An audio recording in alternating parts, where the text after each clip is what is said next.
We are here interviewing Genevieve Grabert. Her birthday was May 13th, 1923, and she served in the Navy as part of Waves. The highest rank she achieved was ensign, and we are recording this on December 15th, 2013 in Davis, California.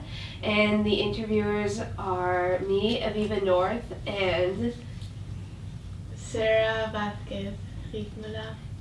And Genevieve is a grandparent of a Da Vinci student that we are with, Nick Grabert. And this interview is being conducted for the Veterans History Project at the Library of Congress. So first we just wanted to start out by asking, what was your life like before the war? Like where were you? Well, I was in college, and it was just a typical small college. At Pomona College in Claremont, California. And it was quite a shock, Pearl Harbor, because, a lot of the students that I knew were touched by it. In fact, the day of Pearl Harbor was a Sunday, and I'd been studying all day, and I hadn't had the radio on, and I didn't know anything had happened. And I went down to the college, and they were all walking around, and some of them were crying, and some of them were hugging one of the girls, and I finally found out what would happen, and she was from Manila, and she was worried for her family, because the Japanese had not only attacked Pearl Harbor, they'd attacked Manila at the same time. So, did this inspire you to take action and to No one really did, except that the whole college was changing. Like most of the men had joined ROTC, that's the Reserve Officers Training Corps, and when the war was declared, they just all left college and became second lieutenants. So practically the whole male population was wiped out of the college in one flash. And I had entered college thinking I might be either a history or music major, and when the war happened, I thought, well, goodness, that's not going to help me in the war, so I changed to math and physics, and that's how, when I joined the Waves, that's how I got put into the radar. I was hoping I was going to get put into the field of determining what the weather is going to be, because they'd had a program like that at Pomona College, and I thought it was very interesting. But I didn't, when I actually got assigned, well, first they sent you back to Smith College to get your ensign degree, and then they assign you to a military position, and that was to go into a radar course for Harvard and MIT. So that's where I was sent. That's where I met my husband. I was the only girl in the class. But then about halfway through it, I got what they called cat fever. And they sent me to the Naval Hospital. I called them up and said my temperature's 104, so they sent out a little naval ambulance and took me off in style. And I stayed there about a week, and then when I went back, I was a week behind my husband, so he didn't get sent the same time I did.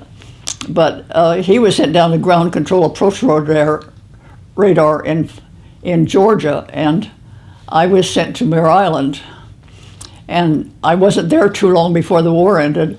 I always thought I got more education than I did give any service, but it was an interesting experience. When I was on Mare Island, I was assigned something like 5 destroyer escorts to supervise their radar, and there was a young man who was sent from the radar course who was sent to Mare Island at the same time, and I guess he didn't like heights. And so he'd ask me if I'd go up the masts to check on the radar connections, which I love to do because I always like to climb. In fact, I used to go all around town looking for the tallest trees to climb, so it didn't bother me a bit.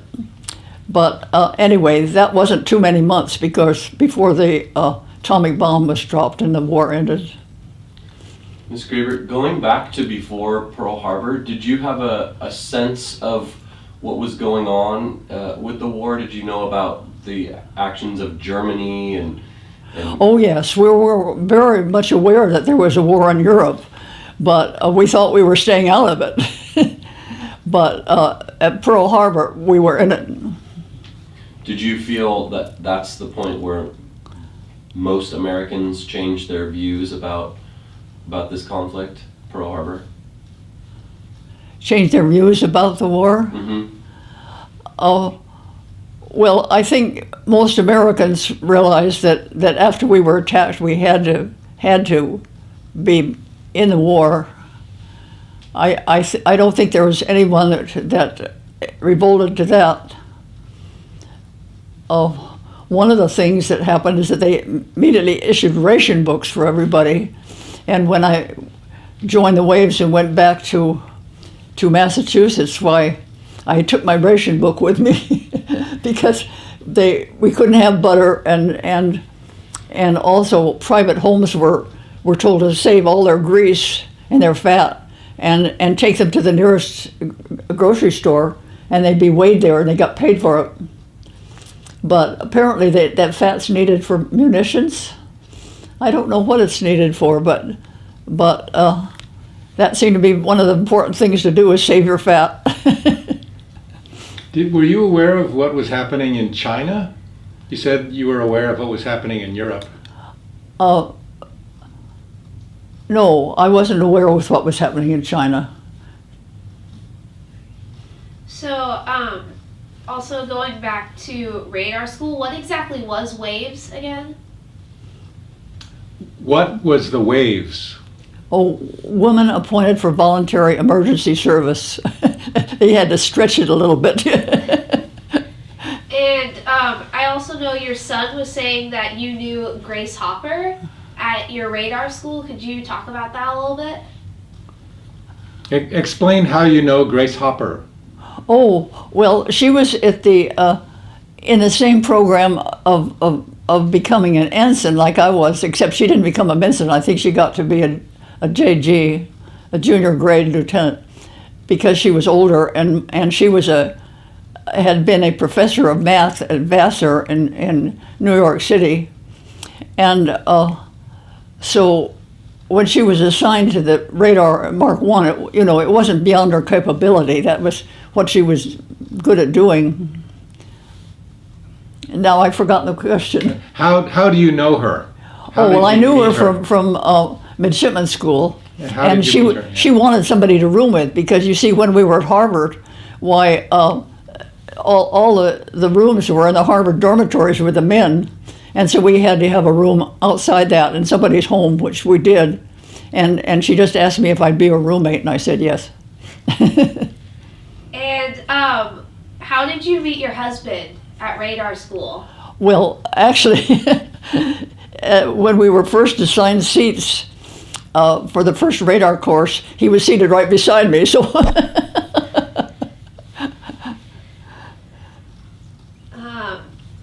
Also, were you able to choose being stationed back in California?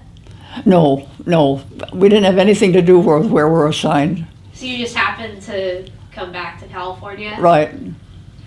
And being a woman, were you treated differently at Mare Island?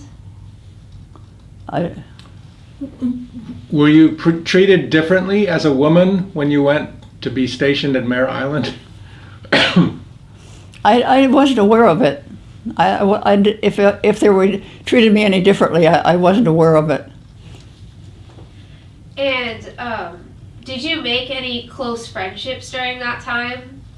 Yes, I did. I got a Christmas card from one of the Waves I was in the BOQ with, the Bachelor Officers' Quarters, and it was nice to hear from her. She had married after she had left the Waves, and had a nice family, and she's living in those island off of Massachusetts. Oh, I can't think of the name of them. Martha's Vineyard? Yes, that's where she's living, in Martha's Vineyard. You got a Christmas card this year. but the roommate that I actually had, she wasn't my exact roommate. The roommate I actually had, I didn't think quite so much of her. She started having an affair with. We're very close to the workmen, you see, because they were in Vallejo, and the military people were on the island of Mare Island, and so the workmen would come over to the island to work every day, and we kind of had to interchange between what they were doing and what we were trying to do too, and so she got rather close to this man and managed to have him divorce his wife and marry her, and I thought that was pretty awful. Ms. Grabert, can you describe a typical day of training during your time in the Waves? What would a typical day be like? When I was at Smith College, or when I was already trained and stationed? How about when you were stationed? When I was stationed, well, I guess we just get up and then we go to another building where they had food for breakfast, and then I'd go down to where the ships were docked. They were docked all along the side of the island. There are a few of them still there. In fact, we went on a trip for my 90th birthday, I think, and look over the territory. But and then we would go aboard and talk to the people who were there and see if they think they needed any change to their radar that they had, because all of the ships had radar by then, and even by DEs, by destroyer escorts, had radar.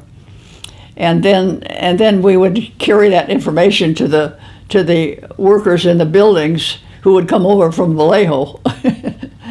It was kind of a matter of communication, going back and forth between the people on the ships and the people who were in the work buildings.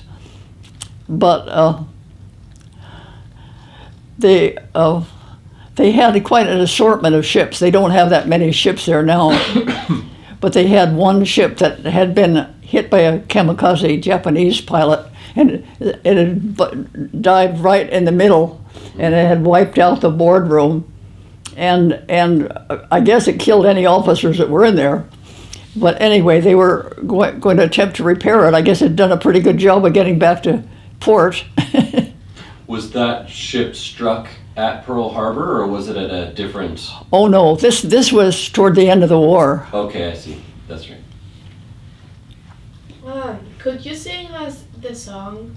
Yeah, I was going to suggest that too. When you were at Smith College, or when you were doing training, you did some marching around too, right? Yes, and we you did. you sang songs. Yes. So you have to sing that song again. Oh, okay. Yeah, we sang everywhere we marched. Let's see if I can. My throat is kind of froggy. Let's see. Oh, a gal who's not a navy is like a ship without a keel. Is like a sub without torpedoes. Is like a turret without steel. Oh, a gal who's not a navy is like a BB, and a BB is a battleship. Is like a BB without guns. But if there's one thing worse, it's the reverse. It's the Navy without the waves. Now they can cram indoctrination courses into our heads. When the pressure ends, we don't get the bends. Shots at kill, Jim and drill. Hopping up the hill, we'll be champs in the Battle of Hamp. So listen, you seamen, listen to me. I want you to understand what the depth charge is to the new DE. DE is the destroyer escort. So the Navy is to you and me, no fooling. The Navy is to you and me. I noticed that you said the word, "we don't get the bends." Oh. What does that phrase mean? Oh, well, that's just a paraphrase on somebody who does deep diving and deep diving and Deep sea diving. deep sea diving and comes up too fast and they get bends. Okay. Of course, it doesn't really apply to a wave because they don't do deep sea diving, but there are plenty of people who did. In fact, one of my daughters married a man who was doing deep sea diving, I guess in the Coast Guard. Who came up with that song? Oh, I think that there are different people who passed through that course at Smith College who wrote different songs, and if the people liked them, why they took them over and sang them while they marched. So that's a. Did you sing that with other women? When did you sing that song? Like, Oh, we sang it when we marched. We marched. We stayed in a hotel at Smith College, and then we marched onto campus and had our classes in the classrooms there. so you'd actually march in a formation with all the other women? Oh yes, we get in formation first in the back space behind the hotel, and then we'd march out. And we had quite a replica of songs. Can you describe any feelings or emotions that you had as you would get together with the other waves and march and sing? Do you recall any emotions that you might have? Oh, I can't really just think of any particular emotions. Was it pleasant? Was it nice? Did you enjoy it? Yes, I think I did enjoy it. Although once I was assistant company commander for a while. I don't know just how that happened. And I was supposed to be giving the orders for marching. And I gave them some kind of an order like march half right or something. I can't remember exactly what it was. But when we started marching, we started heading for a whole big bed of azaleas. And I had to just grab my mind to get them to stop and go rear and start over again.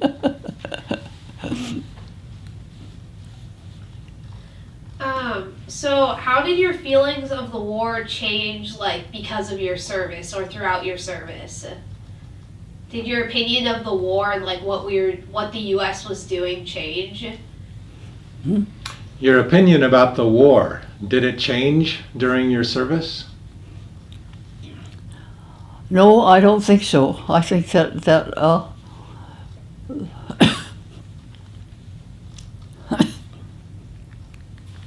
the fact that war was declared, I think that we were all pretty shocked at the atomic bomb, but we also heard both sides of the story that to have dropped it saved thousands of American lives. So I don't know. I think the atomic bomb was a pretty awful thing, but right at the moment when realizing it was shortening the war and saving American lives, why it didn't seem quite so bad. And did you know anyone who was stationed either in the Pacific or Europe, like actually fighting? Did you know people that were stationed in action in the Pacific or Oh Europe? yes, oh yes. I knew a lot of people that were in the war, and I knew quite a few people that were lost in the war. In fact, we had in my high school class, I think we had something like 3 Richards in one class. It wasn't a very big high school, and I think all 3 of them were killed in the war. Do you recall any, like, specific people's stories on their time during, like, on their service? Do you remember any specific stories about, you're asking about in action, right? Yeah. Any specific action stories? No. Most of the people who did get back from the war didn't want to talk about it. they really didn't want to talk about it. And I think even it's only now are some of the stories starting to come out.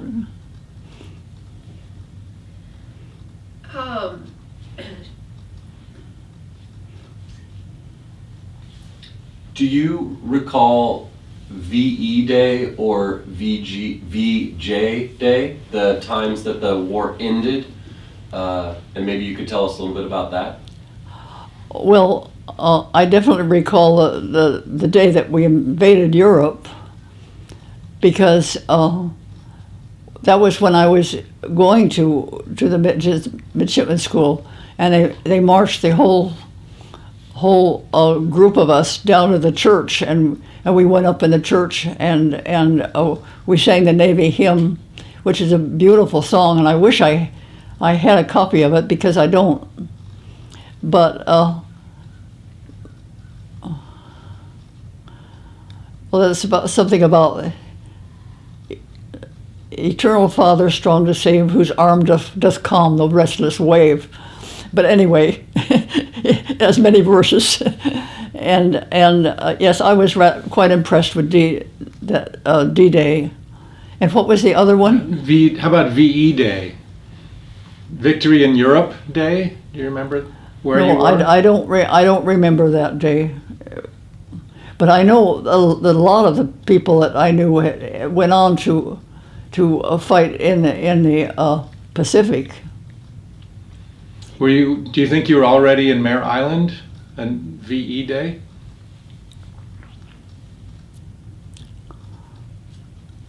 Yes, I think I was. So you were concerned with the Pacific? Yes. Do you remember getting the news that the war was over, that it had ended? Well, I think when they had dropped that atomic bomb, we suspicioned that would be the end of the war, but I don't think that the news came right up that it was the end of the war yet. I think that took a little while. So you don't remember any big celebration parties? No, there were no big celebration parties. But there were some declarations for people who were waves. If you were a married wave, you could get out sooner from the waves and go join your husband than if you were not a married wave. So I took the first opportunity, since my husband was way back in Georgia, and got out of Bear Island and went back on a train.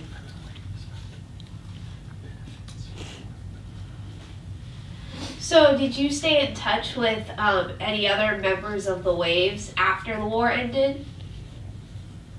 What? Well, you mentioned your one friend from Mare Island. Did you Yes. stay in touch with other waves? No, I think that's the only one I've stayed in touch with up till now. Well, but you stayed in touch with some others for a few years. Yes. Including Grace Hopper. Yes. In fact, she sent me some material. I don't know where it is, but I have it somewhere. She stayed in the Waves, and she went on from being just a new wave at midshipman school, and she went on to become a vice admiral before. Oh, wow. And I think she was vice admiral when she died. I think that was in about 92. Didn't you go back to see her, to see Grace Hopper after the war? Did I? Yeah, the last time you were interviewed, you said something about visiting Grace after you went out of the war. Did you see her again? No, actually I didn't. That was a mistake, and I realized that after you left. When I went back, it wasn't to see Grace Hopper, it was to go join my husband.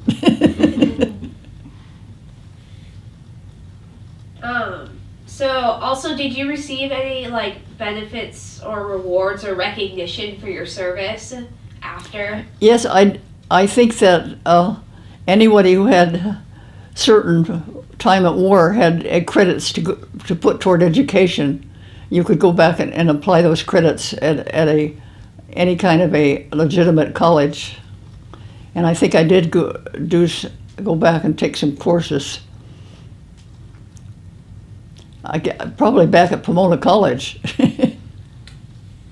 You told me once that something about visiting Stanford. Were you accepted to Stanford Graduate School? Let's see.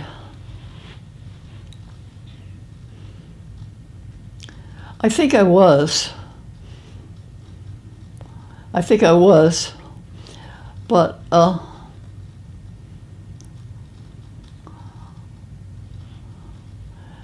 also remember that the day I came up to look into Stanford, why, I had this terrible hay fever.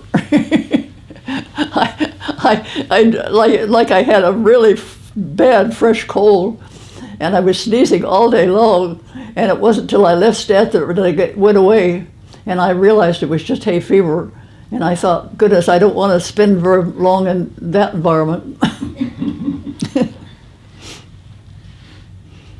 So what did you do after the war? Like where did you go after? Well, I guess, as I said, I corrected myself. I went back to join my husband, and then when the war ended, he was given the duty of closing the ship service, which is the store they have there for service personnel, and he never did get to finish his course in radar that he was supposed to be taking there. And then he was sent to Hawaii, and there he took a few courses there before the war ended, and I just went home and stayed with my parents till he came back. And then, let's see, what did we do next? I know one thing we did. We went out and bought a surplus Jeep. A military Jeep? Yes. Why did you buy that? Well, they just had a big field out. It was not too far from where my parents lived in Claremont, but we just went out toward the Riverside area, and they just had a big field, Jeeps all over, all for sale at a cheap price. Did you have any benefits beyond some college tuition being paid for? Retirement or No, things like that? We didn't have any other benefits. Do you know if that was because those weren't offered to the Waves, or was that because of the amount of time you served? Do you have any idea about that? No, I think that was true of all the services, that if you've been in any one of the services, you have these credits for education, and that was it. And were you paid for your time in the Waves? Oh, yes. Yes. And an ensign is considered an officer status, is that correct? Yes, it is. Okay, so you did retire as a naval officer. I didn't, what? You left the war, when you retired from the service, you were an officer. Right. If I hadn't retired as soon as I could have, I was almost ready to get to be a JG. You went up on the amount of time you spent in the service. So I could have gotten to be a JG. I always thought that would be kind of fun because my first initials are G, Genevieve Janet. I thought Genevieve Janet, then JG at the end. I thought that, but So I didn't wait that long. Genevieve Janet Grabert, JG. JG, yes. GJGJG. Yes. But no, I took the choice and went back to see my husband instead. Did you contemplate staying in the Navy afterwards? I Did you could have think about stayed in. that? I Did could you have think- stayed in the Navy, Right. but I don't know how long. I'm sure they didn't need us forever.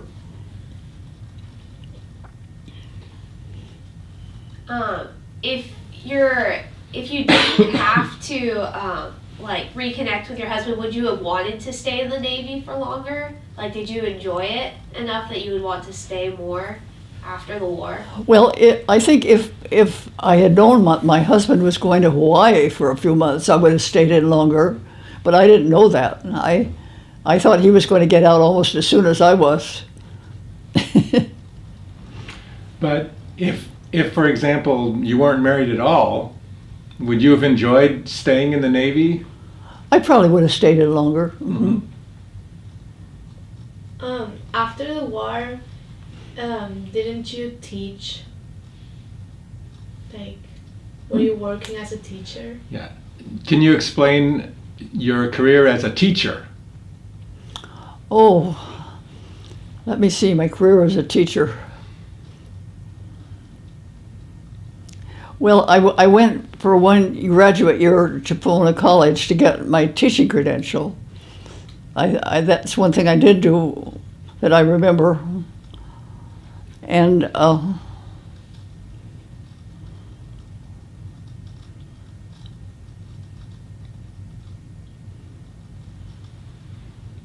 You taught a little bit before you had children, correct? right. Yes, I think I taught, but I think the job that I got was a kind of an intermediate school.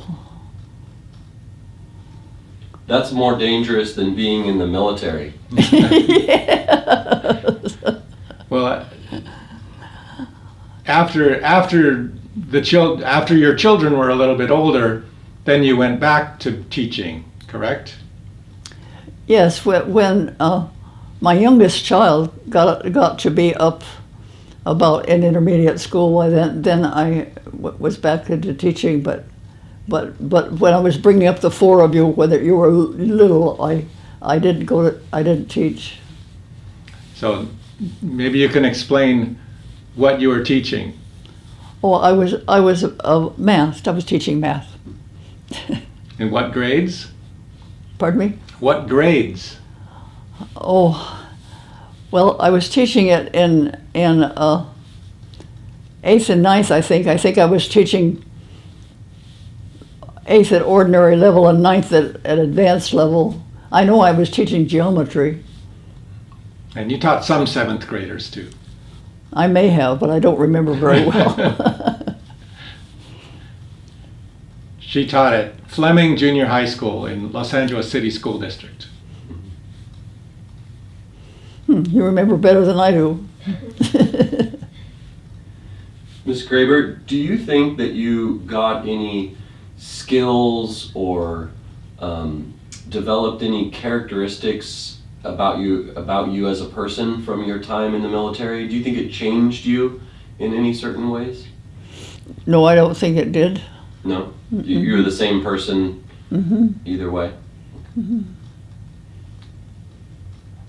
Has it been something that you've had pride about as you look back on your life? Are you proud to say that you were in the waves? And I Yeah. ask that because there's very few women who participated in World War II, so it's a pretty unique thing.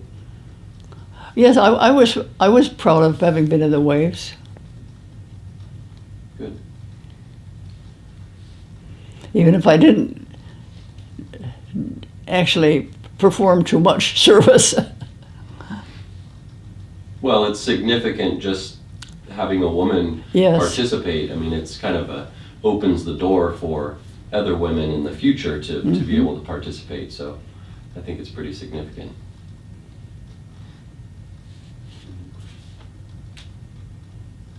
Anything else? Well, one thing I thought that was interesting